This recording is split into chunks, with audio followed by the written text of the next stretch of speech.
Hello, everyone, and welcome to the launch for Uncle, Race, Nostalgia, and the Politics of Loyalty by Dr. Cheryl Thompson. My name is James Lindsay. I am the Sales and Marketing Coordinator at Coach House Books. It's been an honor and a privilege to work on this amazing, fascinating, very important book. We are very excited for tonight. I have a little bit of housekeeping first. First, thank you to everyone who came. We're really happy to have you here tonight. Secondly, we do apologize. Our closed captioning service is having some technical issues this evening, so unfortunately there will not be closed captioning this evening. We do apologize a lot. We're looking into the issue, and hopefully this will be the only time it happens. I'd like to start off with a land acknowledgement. We acknowledge, we're in Toronto, I should say, first of all, so that's the acknowledgement I'll do. We acknowledge the land we are on is the meeting on traditional territory of many nations, including the Mississaugas of the Credit, the Anishinaabe, the Chippewa, the Haudenosaunee, and the Wendat peoples, and is now home to many diverse First Nations, Inuit, and Métis people. We also acknowledge that Toronto is covered by Treaty 13 with Mississaugas of the Credit. I am actually going to introduce the person who edited Uncle, and one of our great editors at Coach House. So he edits a lot of our Toronto books, a lot of our political and science books. John Lawrence first. John Lawrence is a journalist and editor. He reports on urban affairs, politics, business, technology, and local history for a range of media, including the Globe and Mail, the Toronto Star, Walrus, Maclean's, Spacing, where he is senior editor.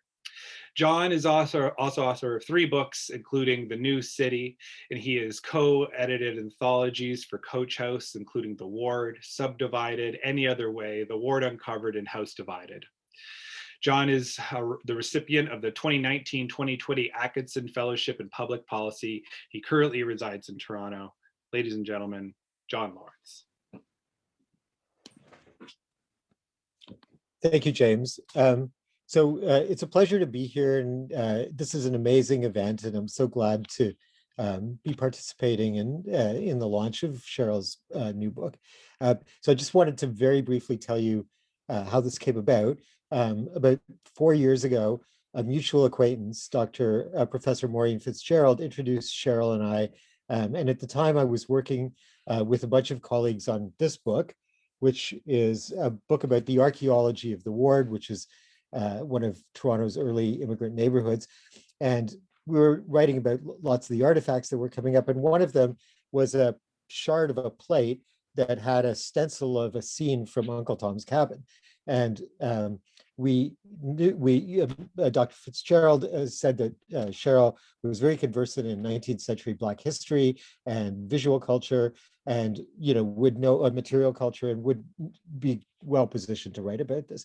So we asked her to write this chapter.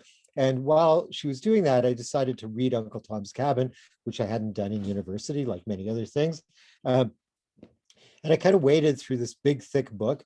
And at the end of it, I realized that Uncle Tom was actually not this villainous character that I associate with this phrase, Uncle Tom, but it was actually this kind of martyred figure. And so I emailed Cheryl and I said, I have all these questions. I mean, you seem to know about this. So, can we meet for coffee? And we sat down and I said, well, what's this all about? How could this be?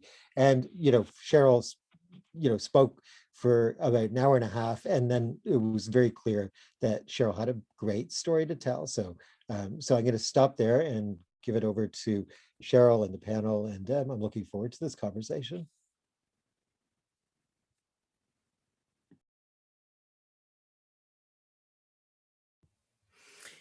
Great. Thank you, John. I guess I can say a few words. First of all, thank you everyone for coming. Just to pick up where that story ended, after we had that conversation, never in my wildest dreams did I actually think it was going to be a book. But sometimes you just need someone to kind of push you over the ledge, so to speak. And I realized that I had all these ideas, like I had all these ways of intersecting back to the character. And at the same time, because I was already at that time I was finishing my first book. I mean, who does that? Like, most people don't start a second book when they're still in the editing of a first book, right? But I just am the type of person where I just go off my instinct. And my instinct said that this is a book, one. And then my other instinct said that I can actually do this book because I feel like the story is already in my head. Just based on the conversation that we had, I actually had already laid out pretty much what it was going to be and what it was going to become. And so then in writing the book, and some of you who are here know me and some of you don't. And so for those who don't know me, after I wrote a book proposal, I was set to start writing the book. I suffered a very massive injury to my legs, to my knees. Like, it was literally before I had even started. And I thought, oh, great, it's over. I just thought it was over. And then I realized that it was going to be months and months of rehab. So then what I thought, and then John was kind of like, not to say that you were like Mr. Gringe or anything, but you were kind of like, have you put any thought to the book? This was maybe like 3 months into my recovery. And as much as some people might hear that and think that sounded horrible, I was kind of like, oh yeah, the book. You know what? I have all this time on my hands because after you do your rehab, you have all day. I was like, let me start on the book. So I actually started writing this book when I was in a wheelchair and I was still in recovery. And then when I got out, I kept writing because I was home. I was still in recovery. And so I wrote a first draft when I was basically also recovering physically. And then once I got back to full health, the book kind of came together. But I tell you that story to say, for those who are here, who have an idea for a book and you're really intimidated about the process, know that I never set out to be an author, and I've now written 2 books. So anything really is possible. So I want to keep my words there so we can kind of get into the discussion. But I just wanted to set that up so you kind of have a little bit more of a sense of how this book actually came to be. And then tonight, through the conversation, you're kind of going to get a sense of what the book actually deals with.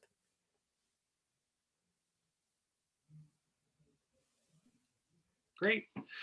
Well, what we're going to do is we have a couple of very honored panelists who I'm going to introduce right now, and they're going to come on, and we're just going to have a discussion for as long as it goes. Cheryl has already warned me it could go for a long time, but as long as it's good, that's fine. First up tonight, we have Funké Aladejebi, is a scholar of 20th century with a specialization in Black Canadian history. Her forthcoming book, Schooling the System, A History of Black Women Teachers, explores intersections of race, gender across Canadian educational institutions. She is currently co-editing a collection entitled Unsettling the Great White North, African Canadian History. Her work explores the importance of Black Canadian women in sustaining their communities and preserving a Black identity within restrictive gender and racial barriers. Dr. Aladejebi has been involved in a variety of community engagement and social justice initiatives in Toronto, and her research interests are oral history, the history of education in Canada, Black feminist thought, and transnationalism. And Nana Adwoa Frimpong is an MFA candidate in film and television production at the University of Southern California School of Cinematic Arts. Nana previously attended the University of Toronto, where she graduated with distinction in English. While a student, Nana hosted the 5th annual TEDx conference, served as Vice President Equity of the Students' Union, and created the online print photo journal Maya to honor women storytellers. Nana is committed to directing, writing, and producing stories that illuminate the humanity of women, girls, and people of color, while at the same time making opportunities for women to collaborate behind the camera. At USC, Nana is a George Lucas Scholar and a recipient of the John Huston Scholarship for Directing. Her short film, What Nina Said, about Black women and their experiences of misogyny, shame, and liberation, was a finalist at the 2020 Women in Cinema Arts Feminist Film Festival. Please welcome Nana and Funké. I'd say applaud. Could you applaud in your home if you can?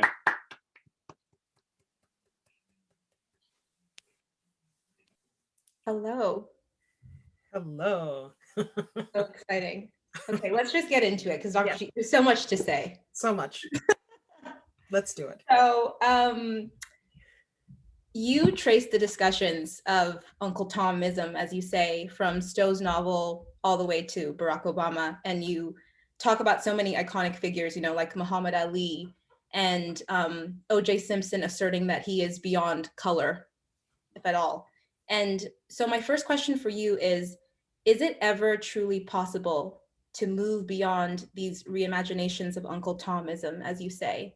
And what is the radical potential of that imagination?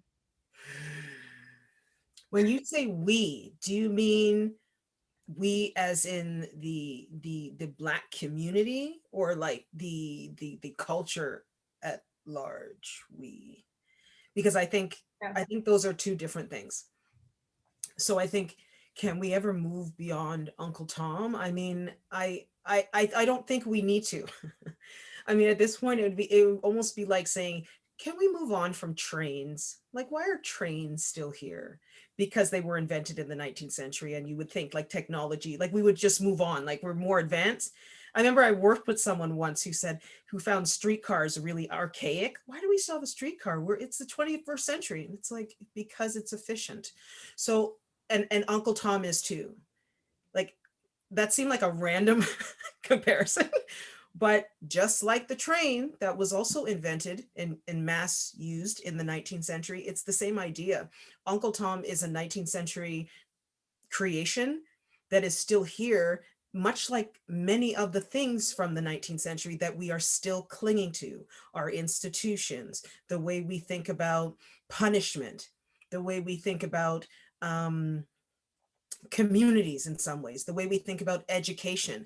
All of that really has not changed that dramatically since the 19th century. And it's still here for a reason, because that was a time, especially from 1850 onward, where everybody was concerned with control and domination. And guess what? We're still at a time where the major issues are control and domination. And where Uncle Tom fits into that is that it's like, that's the perfect, it's like almost like Uncle Tom is the perfect mirror of what happens when you try to control and dominate a group for all those centuries.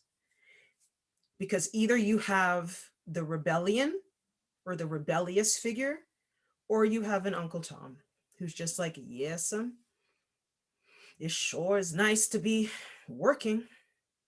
And they just have a complacency to everything. And they just have we know these people. The system is what it is. Nothing we can do. Right? It's the same tone. I'm sure glad I have a job, though.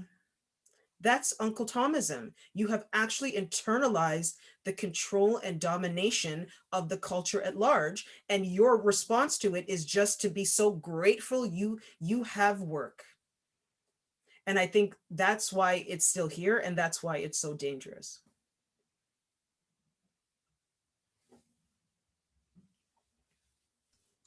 Ooh, okay. Thank you for warming us up so wonderfully, Cheryl. And I just have to say that I feel really lucky and honored to be on this panel with such esteemed people, but particularly because of setting up the context and the conditions by which you wrote this book, and then to think through how critically you are working through these popular cultural discourses, and the historical context is just quite amazing. And I really want to say thank you. I'm so grateful to be part of this conversation. And I'm definitely fangirling all over the place. So I'm going to say this. I have a question around if you could talk about this idea of the real versus the imagined in our understandings of the transition of Uncle Tom from a character in Harriet Beecher Stowe's novel to a racial epithet, right? And the ways that this notion of the real and the imagined are used to think through the image, the performance, and the sale of Uncle Tom. Yeah, and I mean, just to start off, generally speaking, I think the dominant culture at large has always been invested in the imagined Black subject. They're not really invested in the real, because when the real shows up, we have a riot, we have thugs, we have a problem that we have to contain. When the imagined is in our midst, you think, God, he's so articulate and polite. I just like him so much. That's an imagined figure. That's not real. And so in the book, what I do is that I talk about the fact that Uncle Tom's Cabin from 1850, 1851 too, that's basically an abolitionist novel, right? It's speaking to the nation, i.e. the United States, at a moment of crisis, because the United States is trying to figure out the South is figuring out how can we keep up with our system of slavery, which is at that point, by the way, economically not feasible. It's not a feasible system, but they want to cling to it. The North is invested in industrialization, expansion, and so you have a tension. And then Stowe, who was born in the North, writes this book of basically wrapped around a figure, an imagined figure, who then becomes real through the life of Josiah Henson, but writes this imagined figure who is loyal to the system. Not just the plantation and the owner, but actually loyal to the system of slavery, and is willing to die for that system of slavery, as he does. Then, as we know, because that story was built on the real life of Josiah Henson, who wasn't a martyr at all, who did escape himself, but had some elements, obviously, in his life that were Uncle Tom-like in the fictional character, you have this idea that Uncle Tom lives on in the Reconstruction era, i.e. like 1870s, Uncle Tom lives on through a real person. And then you have Uncle Tom onto the stage. So the moment the novel becomes a book, within a year, it's actually already a minstrel show. So by 1852, you have a minstrel show, like it literally. So now it's on stage. And then when it enters the stage, people always talk about Marshall McLuhan, the medium is the message. They don't even know what the hell that means. Okay. And what it really means is that every time a form changes its form and it goes onto another medium, it's the medium that changes what it is, not so much the contents. So when Uncle Tom went onto the stage, the contents were kind of sort of the same, but because the medium of the theater meant that you had to entertain audiences in a different way, they changed it. So they made it more, not so much about abolition and slavery, they made it about, the good old times on the plantation. And suddenly you had happy slaves singing and dancing, and suddenly you forget, by the time you get into the late 19th century, people have already forgotten that this was an abolitionist novel. Instead, they're like, no, Uncle Tom, he's a happy slave. Slaves are happy. Slavery is okay. And then at the same time, by the time you get into like the 1880s, Josiah Henson, because he, by this time, is literally has nothing to live off of, is destitute to some extent, starts touring the world as the real Uncle Tom. Like there are posters where it says the real Uncle Tom, Josiah Henson. So now think about the public at large. Why would they go back to Harriet Beecher Stowe? They have so much around them telling them this is real, Uncle Tom is real. And then as we get into the film culture, again, one of the first silent films, Uncle Tom's Cabin. We get into the 1920s, one of the first radio shows, the Jack Benny radio show. What do? An Uncle Tom's Cabin, right? It just keeps, and then I even went into a rare classic, the 1987 Showtime film, Uncle Tom's Cabin, that most people have never seen. So it's just one of those things that, because it was embodied by Henson, and then in all of these media products, most people think Uncle Tom is real.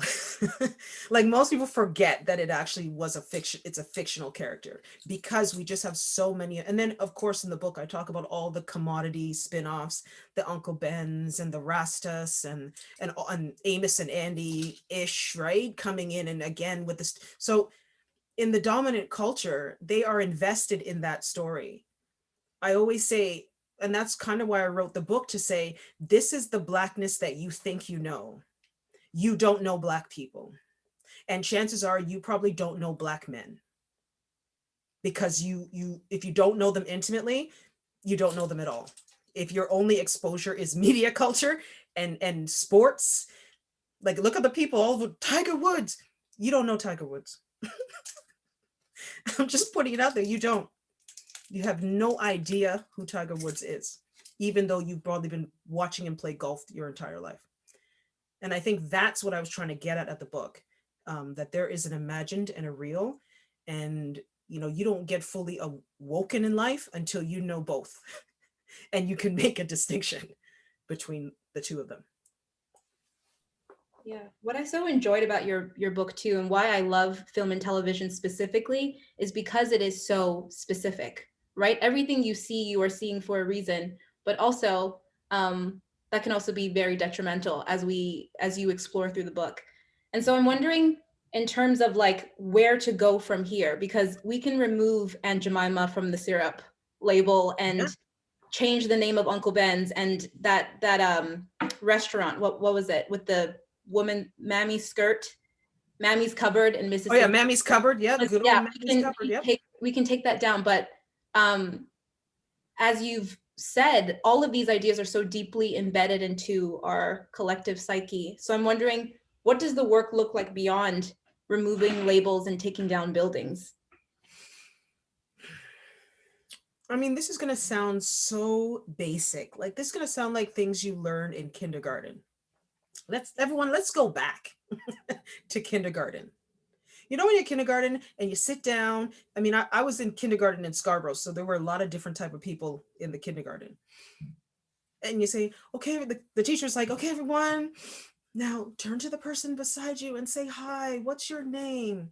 And the kids will be like, hi, I'm Jimmy. Hi, Jimmy. And then they'll say one thing.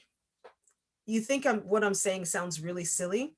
As adults, how many people take the time to even know the people that they live with, work with, see every day? Most people don't talk to Black people. I'm being very real here. They don't have real intimate conversations with Black people. And so when they see us at work, right, for example, and funny enough, there's a dance hall song, right, where he says, I wear the armor. At first I didn't know that he was saying armor because the song is he's saying armor, but we wear an armor when we leave the house. When we go to work, we're wearing an armor, right? And if you don't really know me, you think, God, that Black woman has an attitude, or oh, she's so defensive, or oh, she's always she seems angry. And what you don't realize, that's not me, that's my armor. Right? And I think what we have to get to as a culture on a real level is just meeting people on a human level. One of the things that I think the book does, it shows you the processes of dehumanization. Because Uncle Tom and all the derivatives are actually dehumanized characters, right? Aunt Jemima is a dehumanized Black woman that people have been putting on their breakfast table for generations. And I think if you don't see people as fully human,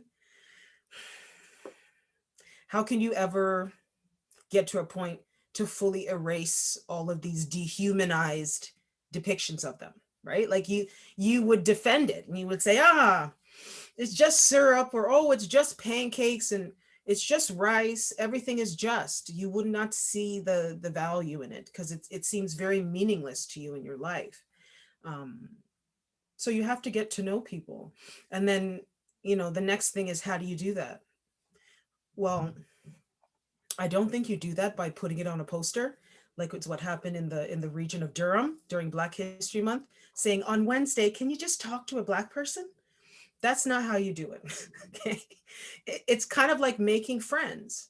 You can force friendships, but you'll be like, man, this person really want to be my friend. Like, you just don't want that person around you. These things happen organically, and they tend to happen organically when you're open, honest, and authentic. So how do we get rid of these people? If more people are open, honest, and authentic, I think it happens. And John opened his talk talking about my friend Maureen. Maureen is my mother's age. Random that me and her, like this person would connect, but it's because when I met Maureen, that was a woman who was open, honest, and authentic. And so when you get there, you're not looking at race and age and gender and sexuality, all the stuff that prevents us from having a conversation. You just don't, they don't matter.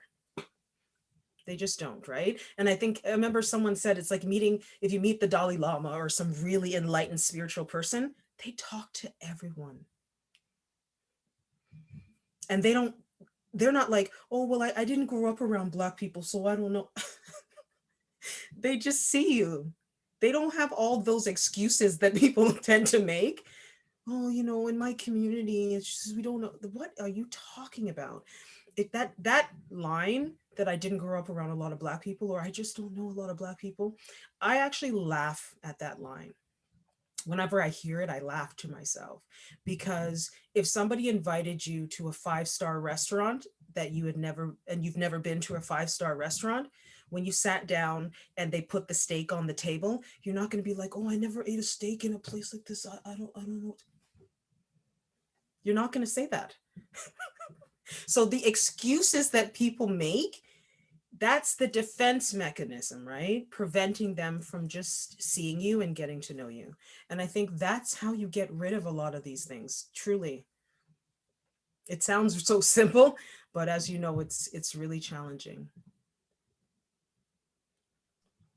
And I think that's what's so powerful about your book, Uncle, is this notion that there's been a heavy reliance on the iconography, right? And the image of Uncle Tom, particularly on the castrated image of Black masculinity, right? If we're going to go and narrow it down, in such a way that it actually absolves people from actually building authentic relationships or learning about what it truly means to exist as a person of African descent in Canada, the United States, North America, or the Americas more broadly, right? Yeah. And I think it's such a fascinating discourse to think about what happens when our only representation of Blackness, Black culture, is usually filtered through the image of the Uncle Tom or Uncle Tomism as it continues to like transform. So an extension of that, I think, is my question around the role of capitalism and consumption. And I hesitated when I wrote this. Capitalism, consumption, and in some cases, consuming the Black body. Yes. In understanding Uncle Tom. So I wanted you to think through, because you mentioned so many interconnected ways that the role of capitalism and consumption are part of the continued reiteration of Uncle Tom that I just find really fascinating. So I'm wondering if you can explain some more of these interconnections to the audience. Yeah, I mean, I think what I try to do, especially I focus in a lot on advertising, right? And thinking about these icons and the development of them, and how, especially in the 19th century, the exhibitions of the 19th century. So the World's Fair in Chicago in 1893. And then, I don't really go into the St. Louis exposition of 1904. I kind of maybe talk about it briefly, but that moment of, and I think I kind of mentioned this in the introduction, I guess I try to draw a parallel between what I experienced as someone who witnessed the millennium, like the turning into the 21st century. I try to somehow take the reader on an experience of what the turn from the 19th to the 20th century was probably the same thing. Like I try to point to that, like whenever you leave a century, there's a discourse on newness, on progress, on the future. And at the same time, paradoxically, there's these weird sojourns into the past and wanting to bring some things with us, right? So if anyone remembers the Y2K, go back, a lot of people not paying attention, but in the 90s, there were so many movies about the 50s, suddenly. So many movies about the 50s. And like, I remember especially like 1999, so many documentaries about the 20th century. And it was like, let's look back at everything that's happened in the 20th century. All in the end of the 19th century, it was the exact same thing. They just did not have a visual culture the way we do. So they didn't have TV, they didn't have movies, but books, novels became the thing that they started to look back on. That's the reason everyone's like, oh, The Wizard of Oz. That's a 19th century novel, okay? if you know the film Imitation of Life, there's so many of these things written by people who were writing in the 19th century. So a lot of the classics of film culture in the 20th century are actually 19th century novels or persons who were born in the 19th century, who brought a lot of their childhood into the products that they made for film in the 30s and 40s. So what I tried to do, just like today, I'm born in the 70s. If you notice advertising now, they're bringing in a lot of things from the 70s. And why is that? Because the people running advertising are probably around my age. And what do? You go back into your childhood. So to me, I wrote this book almost thinking about therapy. If anyone's ever been to therapy, first thing, what was your childhood like? If you want to know the truth of anything, you have to go back to your childhood. So, and that means literally even race. If you want to understand race, go back to your childhood. There are a lot of people, and I just have to say it, there are a lot of white people who somehow forget that in their childhood, mommy or daddy or uncle or auntie said the N-word like they were trying to clean their teeth. That was probably in your childhood. But you're like, it wasn't you, but you were in that environment, right? So what that means is that's in your psyche and you have to clear that, right? And so what I do in the book is that I go back. I even speak about cartoons that I watched as a kid, that I loved as a kid, and how when I was reintroduced to them as an adult, I was like, no, they didn't turn Louis Armstrong into a gorilla, right? No, they didn't just turn all those Black people into monkeys in the Betty Boop. Like I write about that in the book, how shocked I was as an adult to see all this racist imagery that I had absorbed as a kid. And I think if you're not willing to admit that, and instead you want to cling to the fact that, well, I liked my childhood, I had a good childhood. Come on now, we could never get to know each other if we don't speak the truth. And the truth is, anything that was made prior to 2021 is probably racist. The only thing that matters is now. So anything before now has racist elements. And so if we want to live in a fictitious world where we just walk around and say, well, I'm not racist, it doesn't matter what you are, boo. Everything you've probably consumed in your life, if there's a Black person in it, shady as hell. Okay? Shady as hell. And in the book, I even talk about, representations of Black people created by Black people, also problematic. So it's not like I'm pointing to just a white creator. I'm talking about the fact that deeply embedded into our culture are not just stereotypes, because I feel like we now dismissed, oh, it's just a stereotype. Like we just kind of pass it. Instead, deeply embedded, this might shock people. I really believe this, deeply embedded in the Western world, that is the Americas, North and South in the Caribbean. I do believe that the material relations of slavery have never changed. So who is expected to serve? Who is expected to be a laborer? Who is expected to be less intelligent? Who is expected to be in control, to be leading, to be guiding, to be living in the big house? It has not changed. And Uncle Tom, and going on this journey of Uncle Tom, it just reveals how that is, right? And how it shows up even in the 1960s in the civil rights movement, how it still showed up and it presented itself. And then it kind of went away. And then 1980s with the Cosby Show, it showed up again. And then it kind of went away. And so I'm kind of pointing to these like flashpoints, so to speak, of where I almost would compare it to that scene in the Truman Show. If anyone's seen the Truman Show from back in the day, when he's like, wait, did that thing just open and someone came into my house? When he realizes that he's on a movie set his entire life. I feel like reading Uncle will do that to some people. By the time you get to the end, you're like, oh my God, my life is a lie. I need to go into therapy. clear some of this out, which is going to be very healthy for you. I highly recommend it, because a book like this is literally, I wrote this book to heal people. As funny as it sounds, it's true. And I especially wrote this book. I really hope the people who read this book as well are Black men, to be honest, and to really think about the ways in which, you know, their identities in so many ways are constrained by those material relations of slavery that have never gone away.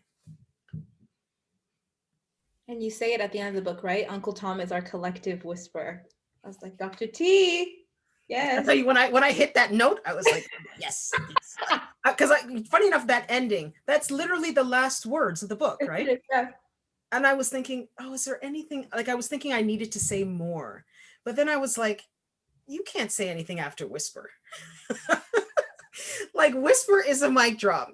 Like for me, believe me, if I could just say, the conclusion was actually rewritten several times and changed because of things that happened in 2020. And so I remember John, who is really good at giving feedback, was like, because at first I'd written this conclusion that was doing what the typical academic thing to do. It's like, you're kind of going over space and like, or you're adding in all this stuff. John was like, you've said it. This is an exhaustive account. And believe me, I left no stone unturned. If you're reading the book and you're like, okay, what about Topsy? Wait for it. And if you're like, okay, what about Black Capitalism, 1973? Wait for it, right? It's everything, okay? It's literally, I even talk about Amos and Andy, minstrel show, radio show, and TV show. It's all in there. So then he was like, you don't need to do any of that. Just almost literally just talk to the people. Like, what would you say to someone about what they just read? And that's why also the conclusion is very short, because it almost reads like a speech, right? Like I was just going to give a talk for 10 minutes. Like that's what I would read. And it was just like putting it all in. And I was thinking about all the things that had happened. And I'm like, yeah, why is Uncle Tom our collective whisper? Because anytime somebody is called an Uncle Tom, you have to pay attention. Uncle Tom is showing up now to say, red flag, something's going on here that is not helping Black people. Something's going on that's helping that individual out, right? And the tension of the book, and I think this is the tension of many books that have been written on similar topics. And I think this is the question that people always wonder, like, what is the onus on the Black person? Is it to themselves or is it to the community? And I mean, I don't want to give away the whole book, so you have to read it to find out, because I think I do answer that question. Could you have only written this book now, do you think? Yes, I'll tell you the truth, because like I said at the beginning, having gone through my own injury and all the stuff, like I went through a physical transformation, and I also came out of it not being whole. Like I will never be the person that I was before my injury, never. Like that person is literally dead, okay? And I came out of it a new person. And I think because I went through that, it's almost like I could see, this is going to sound kind of funny. I'm not a ghost whisperer, so nobody like send me an email like, do you do readings? I don't do any readings, okay? But but I am a highly intuitive person though. And I almost like to think, especially with Uncle almost feels like a book of fiction. Like it almost feels like a story that I'm telling you. Like you almost have to check I'm sure, like even when like all the drafts, when I was reading it, there was a certain point, and I feel like it was the point, I'm really proud of the middle section where I'm talking about the 50s and the Jim Crow era. You have to pinch yourself, like, this is not an autobiography. This is not like, this is real life that I'm writing about, because I'm writing it in a way where, and I think it's because of what I've been through so much, that it's like I'm almost an observer. Like it feels like I read the book and it feels like I time traveled and I was in every decade, and I was just like taking notes. Like through every decade, I'm just taking notes like, oh, okay, this is happening, and this, like, that's what it feels like. And I think it was because, when you go through such a massive injury and like a recovery, it's like you're very exposed, right? And you're very raw, like it's just a raw feeling. And I think because I was in that state, I think I just let go all the academic training that you're given of how to write. And I let go what the book had to be. I mean, the book is 23 chapters, everyone. I mean, I never imagined that I would write a book with so many chapters. Some of them are small. Some of them are maybe like 10 pages. Some of them are 20 plus pages, right? Never. And I never set out for it to be that long. I think at first we were like 150 pages, but I just let go. I can only describe it in that way. It's like, and if anyone here is also a writer, and I mean, you either write for a living or you actually enjoy it. Because you could be an academic, but you're not a writer because you hate that. You just doing that because you have to. I'm talking about people who like you live for writing. And I recently watched a documentary about Maya Angelou. And so when Maya Angelou would write, she would get a hotel room. And she would just be like away in the hotel room with like a bottle of whiskey and like a typewriter and notes to write longhand. And she would just like do her thing. And I heard that. And then somebody was describing her process who knew her and said, it's almost like she goes somewhere, like mentally, like she leaves and then she comes back. And I was watching this documentary like, oh my God, I do that. Like, half of Uncle, I'm not present. I'm not present through the writing. And I think it's because I can almost also describe it of when you like completely relax your body. When someone's like, relax, especially getting a massage or something, or during the physio, maybe I got this from the physio. I remember in the physio when they were trying to bend my knees, they're like, okay, there's resistance, relax. You just need to relax. And I'm like, okay, this hurts like hell. Okay, so 1. 2, I feel like I'm relaxed. They're like, no, really relax. Like mentally think about relaxing. And I realized that that's what I took that into the writing. So that I would sit down. I'm not even kidding you. There was one day I wrote 30 pages in 3 hours. Like I just felt like I didn't even stop. It was just like, now mind you, that needed to be edited. So students, if you're here, don't act like that was great. Okay, that was not great because this book has been edited like you would not believe, but I was able to put out an idea, and the base of the idea it would just come to me. And I think I've taken so much from this book that I will bring into my next book, of just letting go and not having not clinging to the end product of what it has to be, but kind of leaning into what it is every day through the process. Like I really learned a lot about that. Hello. Thank you, Cheryl. We have some questions. Is it okay if we move to them for a little bit? Sure. Absolutely. Before we go on, I do have to acknowledge our sponsor for tonight too. This launch is part of the Toronto Lit Up program, which is designed to spotlight new works and empower Toronto's writers. Toronto Lit Up is funded by the Toronto Arts Council and spearheaded by the Toronto International Festival of Authors. Starting up here, a very early question. By the way, if anyone has any questions, you can feel free to drop them in the Q&A box at the bottom of your screen here. Nola Butler Bird asks, can you give us some hip hop versions of Uncle Tom today?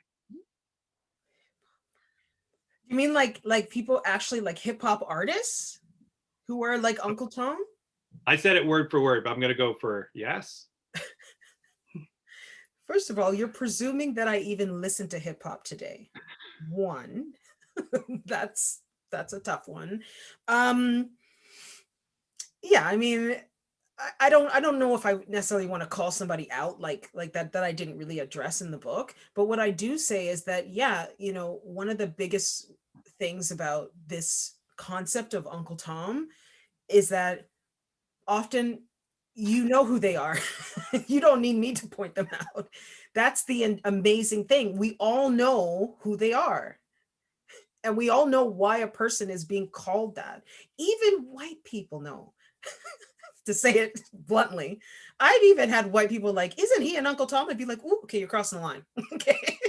Like that's in group. And then secretly I go home and I think, how did they see that? Even they see it. So that means it's like, it must be really obvious, right? So I'm not going to point anyone out because you probably know whoever it is you're thinking about, just say yes. Sarah Harrison asks, did you have to go to a lot of, oops, sorry, let's jump there. Did you go to a lot of libraries, museums, and archives to conduct your research about this work? No, because a lot of it I'd already examined through my first book, which was Beauty in a Box, which is about Canada's Black beauty culture industry. So a lot of especially the advertising stuff, I'd already engaged with that. But what I did do, which was, again, the timing was kind of amazing. I think it was because of the pandemic. A lot of like, if you were to search, like to find like Ebony magazine, typically I would have had to go to an archive, but because of the pandemic, I literally half the time was like Googling, because I talk about Good Times. Anybody remember Good Times, the show? I have a whole chapter on Good Times and JJ in particular. And I remember colloquially hearing that the parents on that show hated the tomfoolery, as I call it, the coon foolery that was going on with that character. So I just Googled Good Times, JJ, issues, whatever, Ebony, and there the entire article from Ebony magazine was right there online. So a lot of the stuff that I probably would have had to go to a physical archive, because I was writing it during a pandemic, it was just available. So I did, when you read the book, you'll see a lot of primary sourcing. I am not paraphrasing. I really wanted this to be about going into the time period. Let me cite what they were saying in 1973. Let me tell you in 1969 exactly how this was reported. So I don't do a lot of looking back to the time. Every chapter, you're actually in the time with the language that was used at the time to describe what was going on. Emil asks, given this great introduction into Black representation and masculinity, do you anticipate writing more on Black masculinity? It's like, can I get a Black man first? let's start there. Is anyone here? Call me. Then I'll write that book. I don't know. These things come to me very organically, and I don't force it. Like I don't think about, oh, I got to write about this now because I did this. I think there's definitely a lot more that I could say. And I can tell you, especially for me, that there's a chapter in there on Black capitalism. Don't be shocked if within the decade you see another book on that topic, because I think I just scraped the surface on that, because it was, I had to compile it into a chapter. Daryl Banks asks, have you been to the Uncle Tom farm since you went to the University of Windsor? There's a Uncle Tom farm in Windsor? I mean, I have been to the Uncle Tom's Cabin historic site in Dresden. I have been there. And I heard about an Uncle Tom's, well, no, it's actually an Uncle Remus museum that's in the South. I have not been there, but I had heard about it before. So like I went on the website, but no, I'm not familiar with the Uncle Tom farm in Windsor. And I went to the University of Windsor. We have another question. I'm so intrigued by the relaxation and writing process you gained from post-injury. What is something you either lost or left behind of your pre-self? First of all, that was a good question. Who asked that? That was Aslinov, I'm sorry, Kulena Gam. Okay, well, that's a great name. And that's a great question. And I think if I were to be perfectly honest, I just lost ego. A lot of what prevents people from being creative is their ego, is a belief that they're the best at this, or I'm an expert, or I have this. Believe me, when you like even now in this situation, I'm thinking about the situation with Tiger Woods because it was just like hitting so much of the things that happened to me in the hospital. They're not, oh my God, it's Tiger Woods. No, they're like, Tiger, it's time for your medication.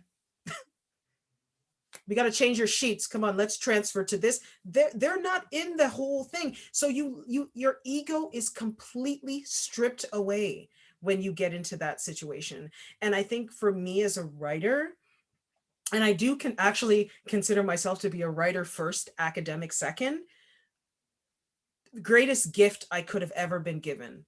Because even a friend of mine, who I think might be here tonight, hey Gina, if you're around, even she's like, man, your writing this last year, it's just been on fire. It's just my writing is different. If you read my first book and then you read this one, you're gonna be like, wow, it's just so different. It's like, I can only describe it as, I feel like this is my niche. It's like intimate academic writing. It's intimate. Like you feel like I'm there with you, right? It's like I'm almost right there with you, like, oh girl, turn the page. Right? This is why I want to do a voice book. I'd be like, oh, turn the page, you don't know what's coming, right? There'd be all these little addendums if I were to do a voice book, like, you didn't see that twist, wait till chapter 21, right? It's the truth. Whereas my other writing, I was very distant, which is something that you're trained to do as an academic, keep your distance and be objective. In this case, it's like, I'm still all of that. I'm still objective, but it's just close. And I think it's because I've just lost that need to be so distanced from my words. Gina says hi in the questioning, by Yes, the way. Gina. And I correct myself, that question was actually by S. Vinny too. They corrected my pronunciation there. That's all the open questions we have right now. Nana or Funké, do you have anything else to follow up with for Cheryl?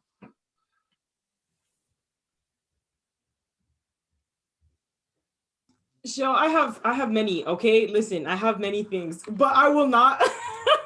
I will save it for what I hope will be a continuation of these conversations as you hopefully go on book tour and do all of these wonderful things. But I had a question around if there is any space for subversion in the imagery and in our understandings of Uncle Tomism. And I mean that to say, are we just doomed to repeat these very problems? Or are there moments, particularly when you were doing this work, that you found elements of subversion? And I'm thinking about one, our own complacency in digesting and policing, particularly Black masculinity, but not exclusively, in this conversation, and whether or not there are elements of subversion in these practices as well. Yeah, and I mean, the closest comparative would be Aunt Jemima, right? And I talk about this in the book, and I've actually written a lot about Aunt Jemima.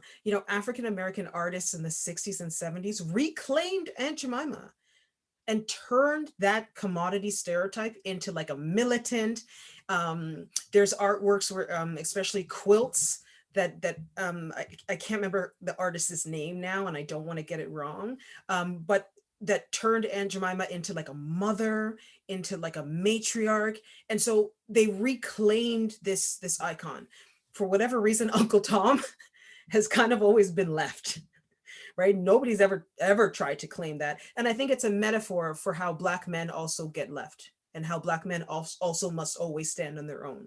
That's actually not just a burden on Black men in general. Like masculinity, the way it's been framed in the Western world, is an individual experience, whereas femininity is often an experience of a collective, right? It's natural for women to quote unquote have girlfriends. If a heterosexual man says, "Oh, I'm just hanging out with my boyfriends," we would already confer that they must be gay, right? Because they're or into a feminine identity position. So the space for a kind of masculinity to exist, it's already contained. Whether it's Black or white, Asian, South Asian. The truth is masculinity itself is a very contained category, whereas femininity has always been kind of many, many, many, many kinds of things, like womanhood, right? So I think that's the reason why no one has ever touched Uncle Tom, because Uncle Tom is kind of just this, I almost would compare it to, you know, I love my metaphors, and this one might be a real stretch for people. But it's like, think about the things that they equate with being feminine, like Mother Earth, right?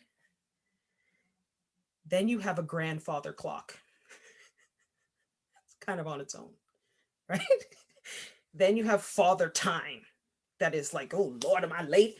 It's like the things that we actually put a masculine energy on are things that don't really make us feel good, or that are just kind of standing there. The things that we feminize are things that like give life, right? And like, and they're bountiful. And so I think because of that, this is why I also think language really matters, and we don't pay enough attention to languaging.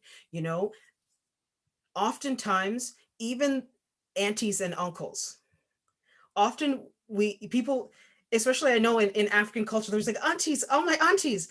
Do they really say, oh my uncles?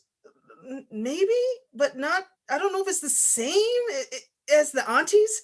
It's like the aunties are just so much love, and then the uncles, it's kind of a different, it's like a different energy. And so I think what I'm really getting at is that under the Uncle Tom conversation is really a conversation about masculinity in general, and the parameters of masculinity, and what people are actually able to do in their life, and how they're able to present themselves. It's like, I take a young Black man, say you're a young Black man, you love reading, you love wearing khakis and white shirts, you like classical music. Your own family's going to be like, you're not Black. Something's wrong with Dante. He's not acting right. Meanwhile, isn't he acting the way that he wants to act? Like, that's just what he likes. So what does it mean for him now to have to fit into this mold? Do you see what I'm saying? There's like a containment of what a Black man is supposed to do. Why can't he be free?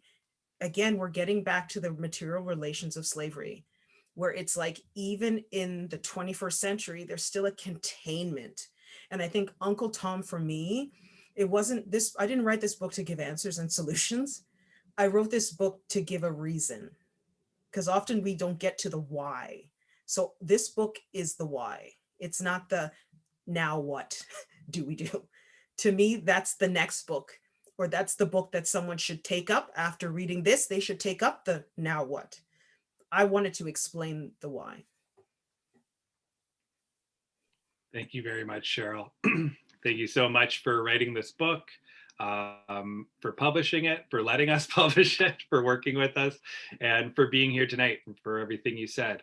Thank you to Nana, and thank you to Funké for attending, for presenting such great questions. Thank you for John Lawrence for participating as well. To our tech person, Tali Varun, who ran this whole thing very well. Tali has dropped a link in the chat to buy the book if you want, or please get it there. It would be directly from us, so you can pick it up at your favorite local independent bookstore. This event was recorded, and we'll be putting it up on our YouTube page and our website in a couple of days. So if you want to share it, or you know anyone who missed it, please don't worry. Thank you to everyone who came. Thank you for everyone. Thank you to everyone tonight. Thank you so much. Have a good night.